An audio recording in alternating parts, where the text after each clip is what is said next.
ফ্যাসিস্টের বিরুদ্ধে ইসলামী আন্দোলনের ভূমিকা কি ছিল, অবস্থান কি ছিল, মিথ্যা বলে দিনকে রাত্র পালাবেন না, এর থেকে ফিরে আসবেন। এটা আমরা কাঁধে কাঁধ মিলিয়ে বিশ্বাস চরমনায় যেমন মানুষকে সংস্কার করে, সমাজকে সংস্কার করে, যেমন পরিবারকে সংস্কার করেন, সেইভাবে তিনি রাষ্ট্রকে সংস্কার করে মাঠে নেমেছেন। অতএব উনি যেই সংস্কারের পদ্ধতি দিয়েছেন সেটা মানতে হবে। যদি না বলেন আমরা ঘরে ফিরবো না, আমরা ঘরে ফিরবো না।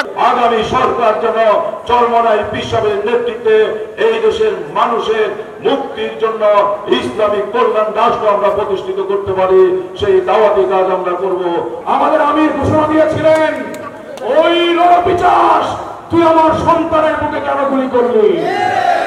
আমাদের নায়েবে আমির তিনি সরাসরি রাজপথে থেকে এই আন্দোলনে আমাদেরকে নেতৃত্ব দিয়েছেন।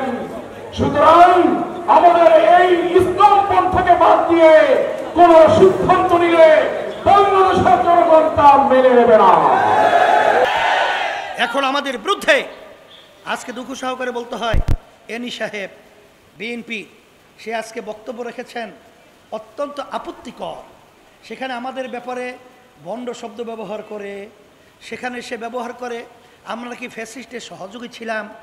আমি বলবো এই প্রশ্ন আপনার জাতির কাছে বা কাউকে না শুনিয়ে আপনি আপনার দলের সেক্রেটারি জেনারেল মহাসচিব মির্জা ফখরুল সাহেবের কাছে জিজ্ঞাসা করেন, আপনি বরকতুল্লাহ ভুলু সাহেবের কাছে জিজ্ঞাসা করে দেখেন, আপনি মেজর হাবিব সাহেবকে জিজ্ঞাসা করে দেখেন যে ফ্যাসিস্টের বিরুদ্ধে ইসলামী আন্দোলনের ভূমিকা কি ছিল, অবস্থান কি ছিল, মিথ্যা বলে দিনকে রাত্র পালাবেন না, এর থেকে ফিরে আসবেন।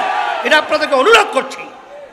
সেই হিসাবে পরিষ্কারভাবে আমি বলছি, কারা দোষর ছিল, কারা খুনিদের, তাদের বিচার না হওয়া পর্যন্ত দল নিষিদ্ধের ব্যাপারে আপত্তি জানায়, এটা বাংলাদেশের জনগণ জানে।